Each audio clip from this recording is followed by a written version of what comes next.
So today we're talking about some great starting points for sci-fi if you're interested in dipping your toes in the genre. I recently did a beginner's guide to fantasy video, which will be linked there and in the description, and this is the beginner's guide to sci-fi. I'm not nearly as well versed in sci-fi, but I was pretty easily able to come up with a list of 10 what I think are very chill, easy sci-fis to read.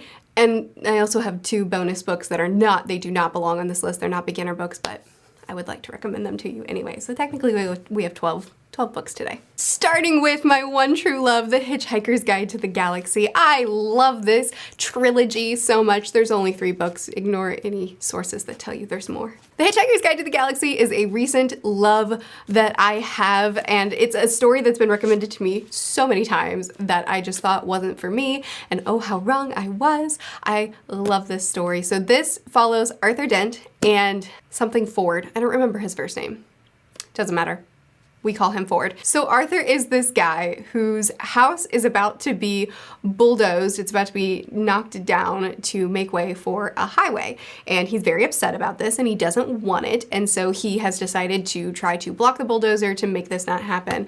His friend Ford, who happens to be an alien, but he hasn't disclosed this information to his pal yet, stops him to take him out for a drink and tell him, by the way, the Earth is about to be destroyed to make room for an intergalactic highway. And if that basic setup plotline is not good enough for you, then I don't know what to tell you, because that's what this book is. It's nonsense. It's utter, complete nonsense, but focused and intentional nonsense that somehow all works perfectly together. It is the best dry British humor. It has incredible, chaotic, ridiculous characters, and it has a plot line that is all over the place, yet somehow perfectly focused. I love this series and the story, and please read it. Next book, Dark Matter, a book that I lent to a friend, and then that friend moved to Florida, and I will never see it again.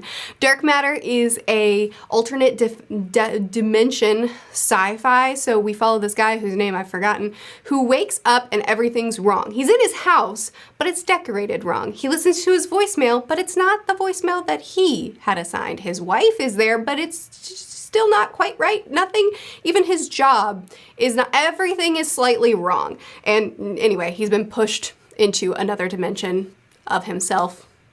And that's all I'll say about that. And it's him trying to get back to his dimension, to his proper life. Man, I loved this book. I thought it was so fun. I thought it was so fast-paced, and just an easy to read, easy to follow, exciting thriller sci-fi. Is it the deepest, most complex, most thoughtful sci-fi in the world? No, but you know, it was good and I liked it. I had a fun time. I read Recursion by the same author and I didn't like it nearly as much, so Dark Matter, that's where I'll point you. Next up is Children of Time, which is like the weirdest sci-fi that I've read. So this takes place in a time far, far away where the last remnants of humanity need to leave Earth and go find a new home. And so there is this planet that has already been terraformed and is already ready to house new life, and it's like the perfect setup. They're super excited, so they set a course to go there, but it turns out that it's not unoccupied and there's a different race that's already living there and it's not going well. So humanity and this other race have to fight to occupy it. I read this a couple years ago. I hope that was a good description. I don't want to tell you about the other race that is occupying this planet, but I would like to tell you that whatever you're thinking is wrong. And it's such a fascinating, weird story. My dad loved this duology so much. Actually, I think it's a trilogy. I think the author recently came out with a third. I recommended this to my friend Tim from Hello Future Me. I think it's become one of his favorite sci-fi, if I'm remembering correctly. Just give it a go. It's a little bit of a chunker, but it's easy to read. It's easy to follow, it's very well written, and it is a wild ride. Oh, next up we have another one of my favorites. It's outward facing on my bookshelves. It's Jurassic Park. So many people like the movie better than the book, and I just can't agree. I love Michael Crichton's writing style. I love how he has very slow beginnings to his story where he lays all the groundwork, he explains all the science, he speaks to me like someone who knows something. He never talks down to me, but he explains it thoroughly enough that I can pretend that I'm worthy of that kind of level-headed discussion when really I just know nothing. But he explains everything to me, sets the stage, and then just sprints. His plots don't begin until all the foundation is laid, and then he just goes. And Jurassic Park was such a fun ride. I enjoyed this story that I grew up watching the movies and grew up loving the story anyway, but I enjoyed getting more of the science, and I enjoyed seeing the differences, and it's such a thrilling story even in book form. I don't know why I said even, I'm a reader. It's such a thrilling story in book form too. Highly recommend. I feel like I was there. He paints such a vivid picture, and I loved reading this book. Next up is a classic, I Am Legend. I recently talked about how vampire books aren't for me, and I mentioned a couple of vampire books that I've enjoyed. And someone in the comments was like, what about I Am Legend? And I forgot about it. So I Am Legend is a vampire book. If you've watched the Will Smith movie, I remember liking it, but then I read the book and I realized, oh, that's not the same thing. It's vampires. So this is a story of a man who's one of, if not the last person, as far as he knows, last person on Earth in a world that has been overtaken by vampires. He can't go out at night, not because of zombies, because of vampires. I think it's a good introduction into classic sci-fi if you're interested in that, because classic sci-fi is a lot more philosophical. It's a lot more about ideas than it is about a really engaging plot, though classic sci-fi always does have, in my opinion, fascinating plot lines, but a lot of times the plot is secondary, and what the author is looking to discuss, at least in my experience with classic sci-fis, that's primary. And I think that I Am Legend is a good discussion piece, but also I think that it's a really good introduction into that side of sci-fi, because it is a very through line plot. It's a very intentional plot, and our main character is a very intelligent guy that is solving these problems, that's working through this hopeless situation that he's in, and he comes up with some really clever ways to survive. It's a very depressing book. It's not a very hopeful book, but it was super fascinating to read. Coming off of that and going into some very modern, oh, I don't have them on my shelves. I lent my copies to my niece. Skyward by Brandon Sanderson. Skyward follows Spensa, who is a young girl. I think she's 17 at the beginning of the first book.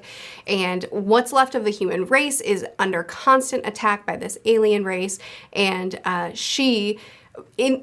for the humans, the heroes of the humans are pilots. Spensa's dad was once a pilot, but he has been disgraced. He died, and his legacy, his memory has been disgraced, and that's real rough for her. She has a lot of trauma around that, and her dream is to become a pilot as well. And she enters this flight school. There's a lot of really great action in this story. It's a very fast-paced, action-filled story, but also there's a lot going on underneath. There's a lot about this war and about these attacks and about the stars, about going crazy, going insane when you see the stars, that there's more to be discovered, and she starts to discover it. But she also has this flight crew, this group of people that she bonds with, that she develops a relationship with, that she works through her walls that she's put up.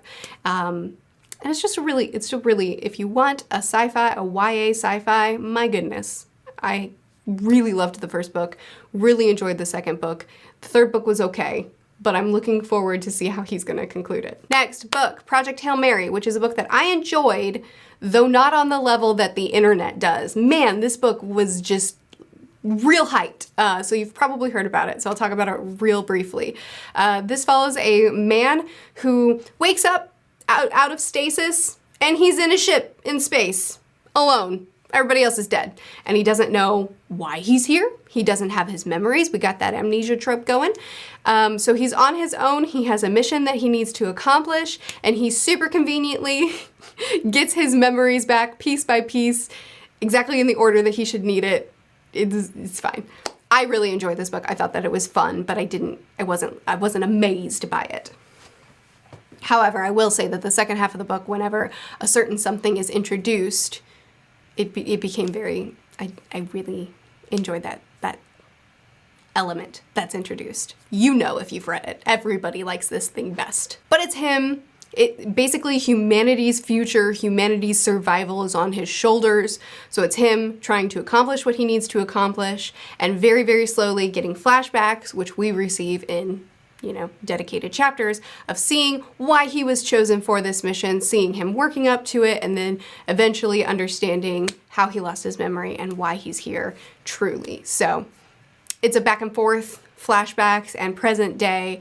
It's very slow moving story, a lot of numbers and facts and technological lingo that I think Anywhere handles pretty well. He does it so that if you're smart, like my dad, you can read it and follow everything he's saying. And if you're not so science-based like me, you can still follow the plot without being fussed. My dad read both this and The Martian, and he enjoyed The Martian way more, but I haven't read The Martian, so I can't say. Next up is Kindred, which I've talked about a lot, and I talked about in a recent video, so I'll be super brief this time, but this follows Dana, I'm almost positive is her name. Again, I lent it to my mom, I haven't gotten it back yet.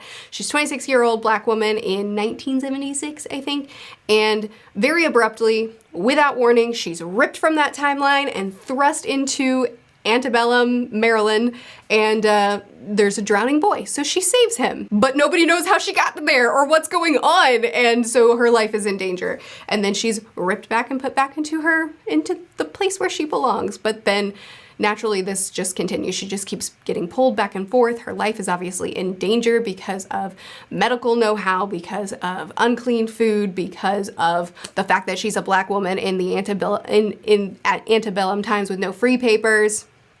But she is connected to this boy that she saved the life of, and she continually gets pulled back to him, and she doesn't know why.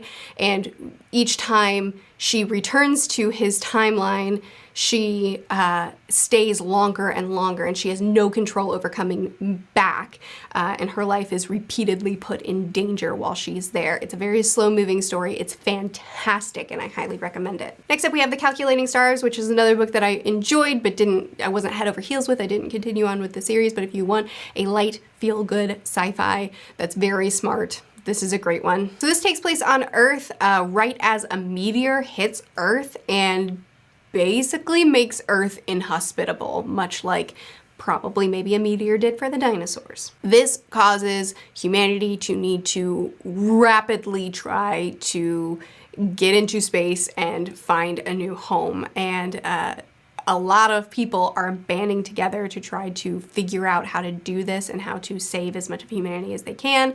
We follow a group of female pilots who, this is in 1952, who are trying to help this cause, who are trying to do their part, and at the same time are also fighting against sexism to try to be accepted into this effort and not ignored and pushed down and pushed away. But it's also a story of our main character, whose name I've forgotten. It's a story of her marriage and of her family and of her relationships, and it follows her very closely and the struggles that she goes through and how hard she pushes and how much she fights. It's a very inspiring, very wholesome, heartwarming sci-fi, which is not the kind of sci-fi I go for. I typically like sci-fi that's like, look at humanity, not like, how hopeful, which is probably why I also don't connect with Anywhere as much. Last sci-fi, another super chill, super easy one if you're into manga, is Full Metal Alchemist, which is something that I'm currently reading and still reading through. It follows Ed and his brother Al, who are alchemists, which is a very science-based magic. It's science. Their mom died and they were trying to bring her back to life, which is going against one of the main laws of alchemy. So there were great penalties taken from them, and now, well, I guess I can tell you what it is because it's the basic setup. Ed lost his arm and his leg. Al, his soul, he lost everything, and his soul was transmuted into a suit of armor. So he's just an empty suit of armor walking around. And now they're both studying alchemy and trying to learn how to get their bodies back, restore their bodies to what they once were. But like, there's a whole bunch going on beyond that. That's just the basic setup. And if you're into manga, my goodness, I have enjoyed reading this. Now, those are 10 chill, easy sci-fi. If you're looking to dip your toes into the genre, lots of different types of stories there. Hopefully one of them sounds interesting to you. Now let me just give you 2 more bonus books that technically don't belong on the list, but I think they're really good. Starting with Frankenstein, which I didn't think was too rough. This was one of my first sci-fis, as well as when I was very early on in my classic reading life, and I really enjoyed it. I thought that it was fantastic. I thought that the discussions within the novel were phenomenal. I thought the story itself, while being very slow moving, was incredibly engaging. But after I read it, I got a lot of feedback saying, oh my goodness, I couldn't get through it. So maybe it's not. I think it's fine. I think everybody knows the basic concept of this story, but if you haven't read the novel yet, please do. It's not very long, and I just thought it was great. And then last we have the 5th season, which is definitely not a beginner starting place in sci-fi, but oh my goodness, is it good. This is an apocalyptic book. The world is in a desolate place. The earth is dying, and we follow 3 perspectives.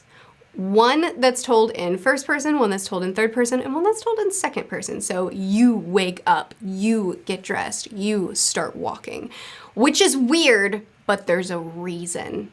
And it's good. So it's a story about people trying to survive on a dying earth, but it's so much more. It's a story of relationships, of family, of sacrifice, of power, corruption, oppression. It tackles so many things. I think that N.K. Jemisin's writing is phenomenal. She does such an amazing job of stating things in a way that just goes deeper and just punches you right in the gut. She gets emotions, the feeling of hopelessness, the feeling of hope, the feeling of what do we do now? Whatever she's tackling in her books, she gets it across, and it's so good. I did not enjoy books 2 and 3 nearly as much as book 1, but book 1, in my opinion, is good enough that it doesn't matter if anything else is as good. It should be read. That's my opinion on that. You should check it out. So there you go. Those are 10 sci-fi books that I think are great introductions to the genre if you're interested in trying it out, and also a couple bonus books that I think you should read, even though they don't fit into this video. I hope you enjoyed it. I hope you check out one of these books. I tried to recommend a wide enough variety that there should be something in there for everyone. I sure do hope so. But if not, go ahead and recommend some more books in the description. Let me know what kind of sci-fis you like, what you think I should pick up next. It's not my most read genre, but it is one that I enjoy. I post videos every Monday, Wednesday, and Friday on this channel, Tuesdays and Thursdays on the second channel, which is always linked in the description. I'll see you again soon. Bye.